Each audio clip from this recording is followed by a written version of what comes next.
Okay guys, so you're here today to see the top 5 mistakes keeping you overweight. So if that's why you've tuned in, don't go away. Okay guys, so we want to see the blood sugar mistakes that are keeping you overweight.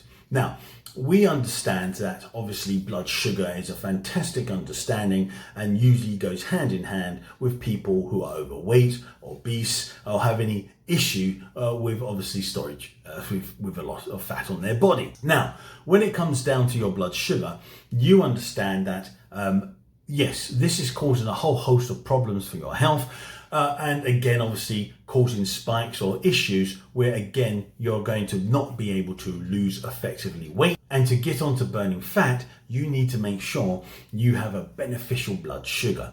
Now, let's have a look at the top 5. Number 1. So you can see here, drinking sugary drinks. So regular soft drinks, energy drinks, sweetened coffees, fruit juices, milkshakes, all rapid blood sugar spikes. So liquid calories are less filling, making it easy to consume excess calories. Now, sugary drinks equal empty calories, weight gain and poor health. So this is simple. This is going to massively spike your blood sugar. That's showing you've taken in tons of sugar. And what happens? You use the sugar that you need to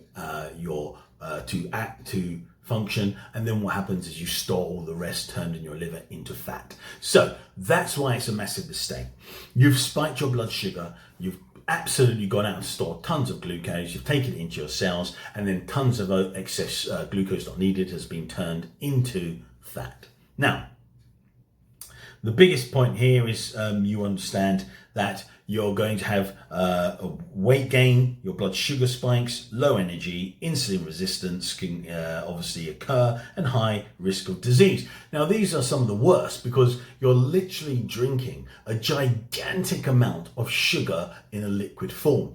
Now, this comes in all different types. You get all your, your coffees, your lattes, all these are all massively contributing to that. You have to understand that sugary drinks, none of them are going to be conducive. Fruit juice is the same. Now, why fruit juice? Well, because nature put it in an orange. We came along and we squeezed it all out, took all the good sugary bits and even added more sugar. And then we decided to say, hey, here's a drink. And that is something that shows you. If you don't see it growing naturally and it's obviously in your glass as a juice, that is going to hit your blood sugar at a terrible rate. So you can see here as well that you see the blood sugar spiking, and blood sugar is spiking and you get those highs and also you get the lows, and you're going to feel lethargic and terrible with fatigue in the lows, and obviously in the highs you'll feel excitable, probably even panicky and stressed out. Now, number 2. So number 2, guys, let's jump on here. So we can see here, eating too many refined carbohydrates. Now, obviously you've had tons of refined carbohydrates already in sugary drinks because you're usually using white sugar. All of that sugar is refined. You're just either adding it or it's already added to it. And then what happens is you're just literally giving in the purest form with nothing else to slow down the absorption. You've got nothing there at all but liquid, so it goes easy to go straight into your body, broken down, straight into your blood. So terrible there. Now, these are slightly different. They're not as terrible as sugary drinks, but they're still terrible because they're pure refined carbs. Now, white bread, white rice, pastries, cakes, sweets, breakfast cereals, and mini processed snacks are rapidly digested. Frequent blood sugar spikes and crashes can increase hunger and cravings. So you've got your blood sugar there, and you can see in time, and you can see it's a bit of a roller coaster up and down. Now, you can see the down part is a crash, and you've got a spike. So again, the spikes, you're going to get cravings, crashes, hunger, and you're just going to feel that you love and want more of those lovely high-hitting sugary things because your brain has got used to them. You started to train your brain, they got happy. It's as simple as that, and that's why you get craving. The biggest problem here is that you face is that again, you're getting all the kind of parts of for example, the endosperm and of your wheat, and that is just basically giving you pure carb. You want to have obviously the bran as well, and you've got all these different things or husks and stuff like this that give you fiber. Now, how can you help improve this? Well, if you're on a normal diet, a modern diet, avoid white bread. Go to wholemeal bread. Go for any wholemeal option. Don't forget, if it says brown bread, that means it's white bread dyed, which is insane. Yes, I know. But the point is, you want wholemeal bread. Use that option, because then you're getting the fiber that slows down the blood sugar spike. Also for brown rice, go for brown rice again, and obviously look for any options that give you the healthier alternative. You can get wholemeal pasta. So there you go. There are lots of options out there, guys, and this will massively help you lower your blood sugar spikes, and at the same time fill you up for longer and give you less carbohydrates.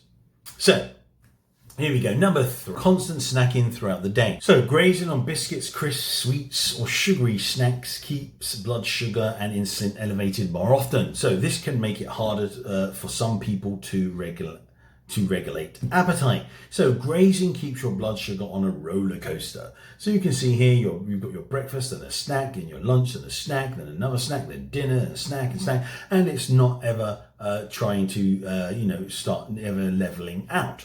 So what happens? More spikes, higher insulin, more often, more hunger, cravings, and less control. More fat, you get harder to lose weight. So it's basically a vicious cycle. You eat, right? And what happens? That's a normal diet. You even in a modern diet, if you eat your breakfast, it spikes up, then it comes down too low, then it goes back up again, and then when you eat again, and like that. But if you keep snacking and it's going like this all day, you haven't got any relaxation period for your body. You're constantly got high insulin, and what happens then is that it says to your body, do not burn fat. And so high insulin locks the fat burning potential from your cells. So you won't go through any type of lipolysis.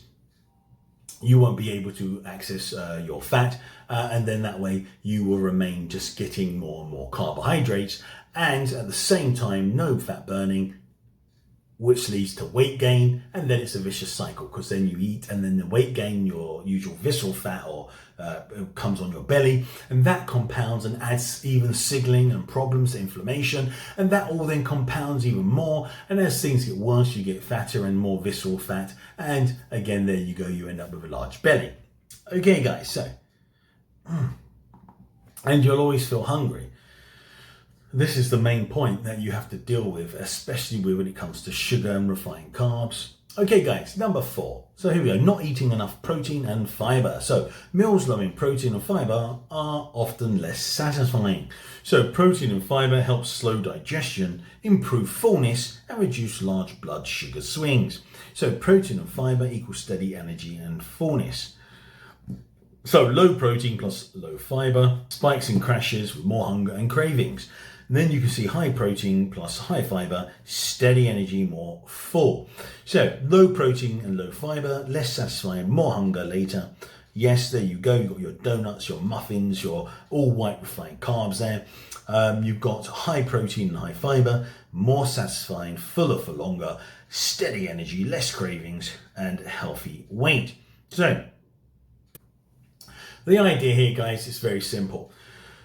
When you've got protein and fiber, what happens is that first of all, protein acts for satiety, so it helps you feel full, and so you feel that way, and then you eat less. Also, on top of that, you get good protein, nutrient, and at the same time, you've got usually protein is usually from meat or something quite substantial, and it takes longer to break down in a physiological sense. So it's longer in your stomach, giving a physiological sense, as well as the protein giving you the psychological sense of satiety.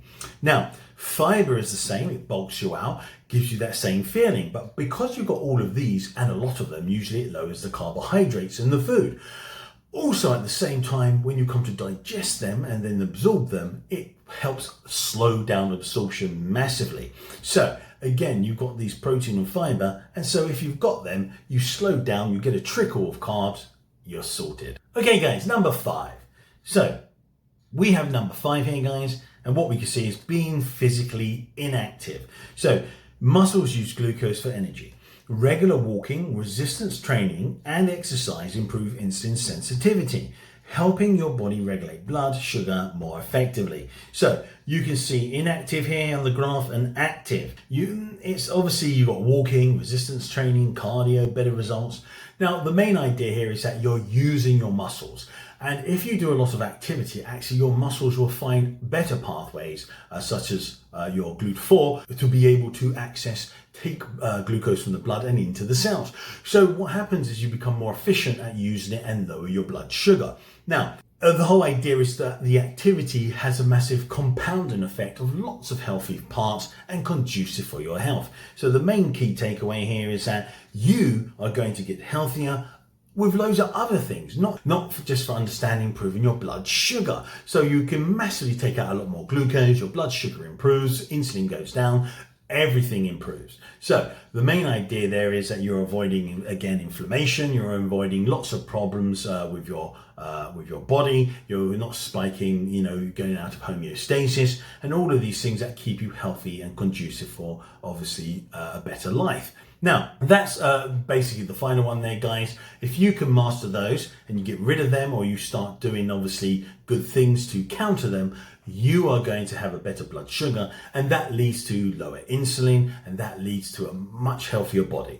If you're really interested in how to absolutely ace your blood sugar, go on a ketogenic diet. So keto is the way to massively, in fact, even reverse insulin resistance, and that has been proven scientifically. So we understand that if you need to ace it, you have ways to avoid and reverse all of those things, or have better options. But at the end of the day, if you go on a ketogenic diet plus gives a little bit of exercise, you will ace your blood sugar phenomenally. Okay guys, I hope you liked the video. Thumbs up please, and subscribe. If you have any questions, please pop them in the comments, and I'll see you on the next one.